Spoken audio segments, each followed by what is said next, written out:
A mystic, yogi, visionary, humanitarian, author and poet.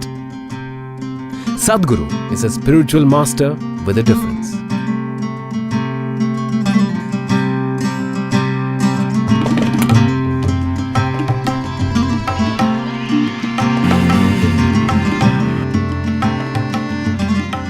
Traversing seamlessly from the ancient to the ultramodern, he bridges the gap between the known and unknown,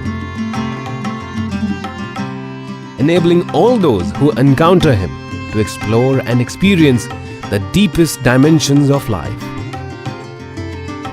Making a clear break from the mere customs and rituals, Sadhguru presents the inner dimension in a scientific manner, as it is relevant for our times. Through the mystic eye, shows Sadhguru in his various facets in conversation with eminent personalities from various walks of life, exploring a vast array of topics including business, politics, design, architecture, sports and ecology.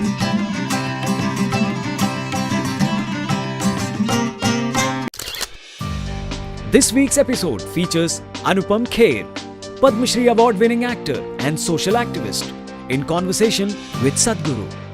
Noted for his versatility, Anupam Kher has played just about every kind of role in the course of over 400 films and 100 plays.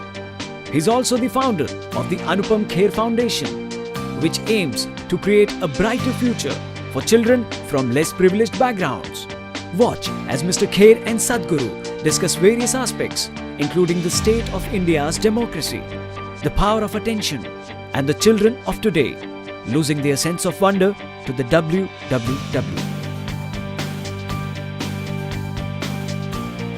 I feel very proud to be an Indian, and I'm sure a lot of people feel. But corruption bothers me, and I'm sure you also spoke about it. How do you think spirituality can help get rid of corruption to some extent? So let's understand this corruption, because it's a very important thing that everybody understands this properly in its right perspective, rather than reacting against a bunch of people who are in an advantageous position, okay? Why I want you to understand this is because for the first time in the history of independent India, these 64 years, that means 2 generations of people, they have at least 50 to 60% of them have had such a bad deal. Today, you and me will talk all this and go home and eat well. Correct. There's a whole bunch of people, almost 400 million people, who cannot do that. So, if we handle the next 5 to 10 years right, we can change that. It's a tremendous possibility which is on our threshold. There's an economic possibility sitting on the threshold. If we conduct this right, we can change their lives. Those people who have not eaten properly, those children who are malnourished, which have the highest level of malnourishment, those who are not educated, those who don't have opportunities, those who are in that horrible social and economic pit, their lives can change in the next 5 to 10 years if we conduct our act right. Every Indian should understand this. It is not just about economy means stock market. It is about hungry people who will have food on their plate. Economy does not mean stock market, economy does not mean foreign cars coming into India, economy does not mean you wear better clothes or this and that. Improving economy means there will be no hungry children in the country, which is something all of us should do something about. And that possibility is being jeopardized. Wherever I go, I speak to various economic and political leaders around the world, everybody says, we want to come to India, India is a big possibility, but the humiliation of corruption, we can't bear it. Because it's not just about money, they're willing to pay a percentage and get the work done, but the humiliation that they put through on a daily basis, which we have gotten used to, they're not willing to go through that. They said, it doesn't matter if we don't do business, but we don't want to come there and go through all that rubbish. So, this possibility is being jeopardized by a handful of people, or it is wrong to say it's a handful of people, it's a nation full of corruption. Correct.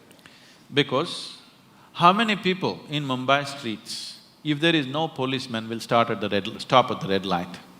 I think only 10% will stop. So these 90% are corrupt people. If you make them the chief ministers and prime ministers, you know what they will do?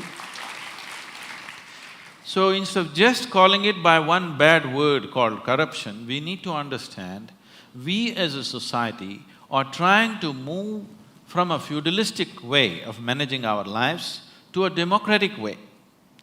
The democratic way has still not sunk into us. So I am saying in our psyche, we are still feudalistic in nature, but we are trying to run a democracy. Democracy will not happen with an active sense of education as to what is democracy, what is the power of democracy, what it means, what is the responsibility of living in a democratic society. This has not been done. We just took democracy from the British and we think if they just put their vote and get their fingers dirty once in 5 years, everything is settled. No, we have not educated people. We are still a feudalistic society acting to be democratic. So how do we do that? No. It's a… It is only because common people are not participating in the democratic process. Yes. Participating in the democratic process does not just mean once in 5 years you cast your vote. Most people don't even do that. But I'm saying even if you do that, that is not enough. Democracy is an active sport, it's not a spectator sport. You can't sit back and say, let somebody do democracy. Democracy means you are the boss, you can't sleep on it. You have to be active to everything around you. If you do not bring that consciousness in people, that awareness and activism in people, it'll not work. At the same time, for everything you protest, for everything you call a bandh, for everything, it's our culture. People have understood the technology of how to stop the nation, bandh, hartal, but how to run the nation, it's a different technology. I am saying, at least once a month, in your street, in your region, whatever is the sticking points in your area, in your street, just make a list of that, get a few people together, whoever the councillor, the MLA, call him for a meeting, talk to him what needs to happen. Casting vote once in 5 years is not good enough because you employ somebody and you don't see that he works. That is not… does make sense, isn't it? Do you get angry? You want me to write now? It's not that I'm incapable of anger, I'm capable of everything. It is just that I have not given this privilege to anybody that they can make me angry, they can make me happy, they can make me unhappy, they can make me miserable. I have not given this privilege to anybody.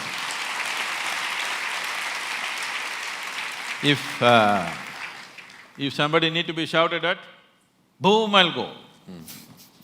So what makes you angry? It doesn't make me angry. If they need a shouting, I'll give it to them. See, there are different kinds of people in the world.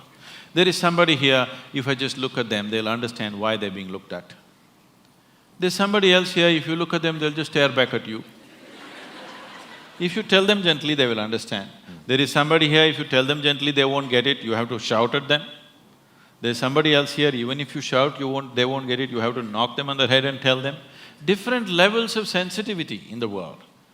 Your action should be appropriate to the situation in which you exist. I am not bound like this, I will not say this, I will be gentle, I will be nice, I have no such things. I am just appropriate to the situations in which I exist. What you need, I will do. If you need only shouting, I'll do. What's my problem? What's your shortcoming? Huh? My shortcoming is, I'm not tall enough. You're the tallest man right now you're here. We know I that. came little short. Do you feel lonely? Lonely? When you're alone, if you feel lonely, obviously you're in bad company, isn't it?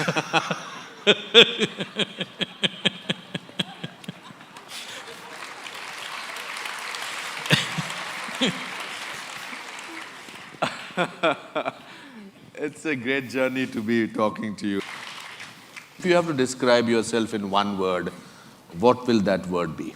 So if Sadhguru has to decide, and if he has to, tell me to describe himself in one word, one that, apart from mystic. Okay. Would you consider wildlife as two words or one word? What is the word? Wildlife. For you it's one word. One word. So life, uncultured, uncultivated, just wild and as it is, that's me. You're very warm also. Just life, nothing else. It's been very enriching talking to you, I must say that I feel it. I grew up in a lower middle class family, small town. As a child, I had a great sense of wonder about everything. I till today have a great sense of wonder. I'm very happy to be talking to you. I don't see that in today's children. I don't see a sense of wonder in today's children. I think because they're… Because they replace the wonder with www. Exactly. Exactly, that's right. They know the whole universe before they're 6. Exactly, that's… and I'm sure parents, they know everything. They just have to press Google and all the information. But information does not necessarily translate into knowledge at all. So how do… and they always say this, that's the way I am. I don't see my grandfather even at the age of 84 said, that's the way I am. So what is this, that's the way I am? I'm bored, dude, cool. I think that to be bad is being cool. If you say I'm a good man, he's a boring man. Usually they are.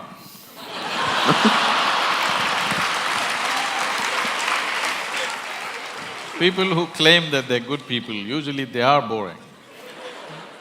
Yeah, they are, for the world, for the marketing part of it. We are becoming people who are constantly made to feel, suddenly in India also, that we are living in a world which is not very, very peaceful, which is a dangerous world. We are becoming, pardon my saying, like America, where we don't look at somebody for a little longer. I was in America 2 years back. I was looking at somebody thinking whether should I ask him my hotel, because in my hotel there was a mall. So I went into the mall, and when I came out, I could not see my hotel because I must have got out from somewhere else. So I was looking at somebody to ask him whether, should I ask him where my hotel is? So he said, what are you staring at?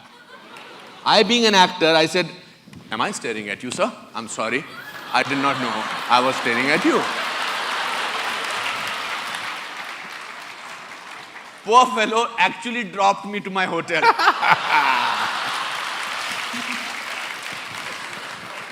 What my point is, how does one in today's time, in these times, retain a certain amount of innocence, a certain amount of sense of wonder? How does one do that? See, now there are two things you said, wonder and innocence. Wonder does not necessarily come from innocence. Okay. See, for example, when you were a child, you definitely looked up at the sky, isn't it? Absolutely.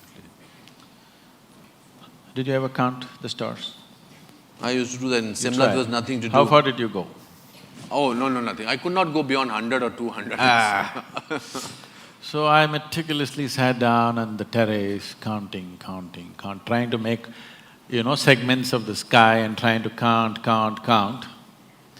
I've gone up to 1700, and then you get mixed up. What was there is not there, what was not there has come, it gets all mixed up. But today, that itself was wonder. 1700 just blew my mind. Today scientists are telling you there are over 100 billion galaxies, not stars, 100 billion galaxies. So as you explore, as you know, the wonder will increase because you realize the nature of the existence, then wonder will just explode. So wonder is gone not because of lack of innocence or because of innocence, because what we call as knowledge, stupid conclusions about life. Today people are carrying their attention deficiency like a qualification. See, existence will yield to you only if you pay attention to something. Anything in this existence will yield to you only if you pay substantial attention to it. But now people have become like this. They can't look at anything, everything is chak, chak, chak, chak. Now in this condition, there will be no wonder, only conclusions in your head. There is no perception, there is only, monologues going on in your head. There is no perception. If there is perception, all noise in your head will just stop. If you're looking at something absolutely beautiful and engaging, everything stops. Why people are enjoying your cinema is just this, you switch off the lights, they focus on the thing for those whatever few minutes or 90 minutes or whatever, their usual monologues are gone, something else is happening. It is the attention which is making the difference. It is not what's playing on the screen. It is what is playing on the screen is instrumental in grabbing the attention. But it is the attention, continuous attention, which is making the experience of being there. So, this is a rudimentary form of meditation. It's called dharana. So how does one in today's time retain that attention span? One simple thing is, everybody must do something about themselves.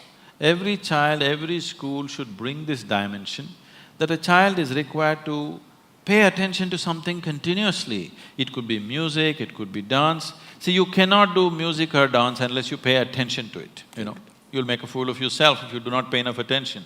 But you can pass an examination without attention.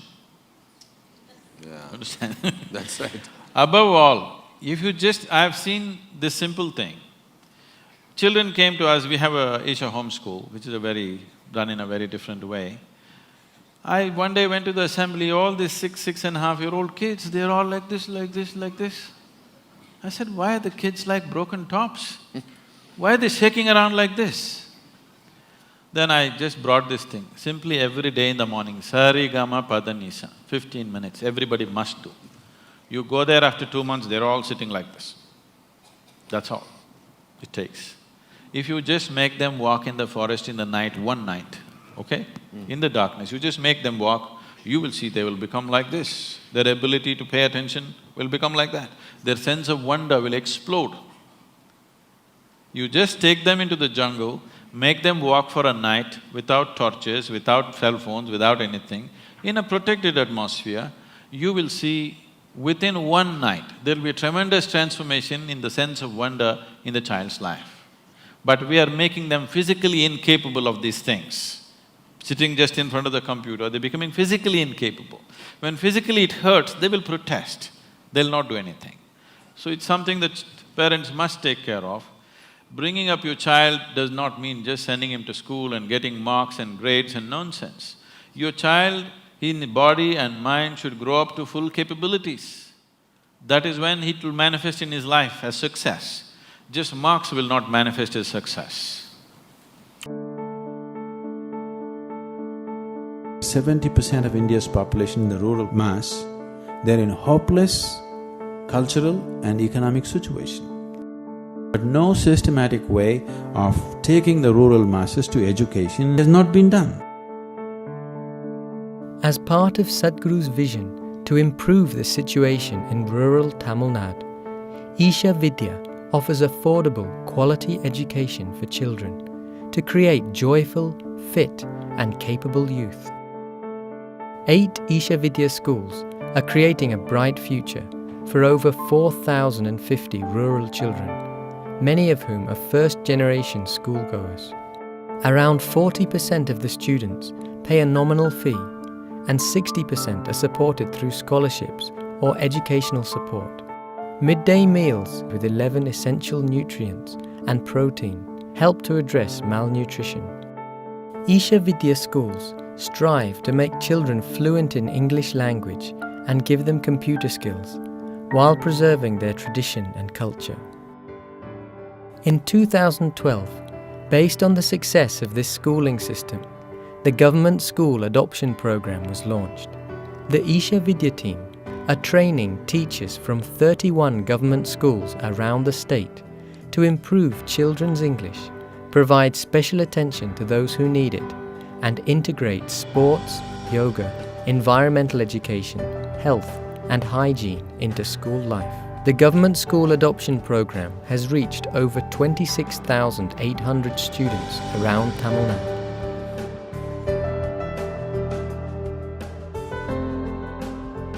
If you have 1 billion people, illiterate, uneducated, this is a huge liability for any country. If you have 1 billion educated, focused, disciplined, committed and inspired population, it could be a miracle. For the first time, we have this opportunity, this generation of people. We can take this whole mass of below poverty line, 700 million people, from one level of living to another in just a matter of 10 to 15 years. Never before such an opportunity has presented itself to any generation anywhere on this planet.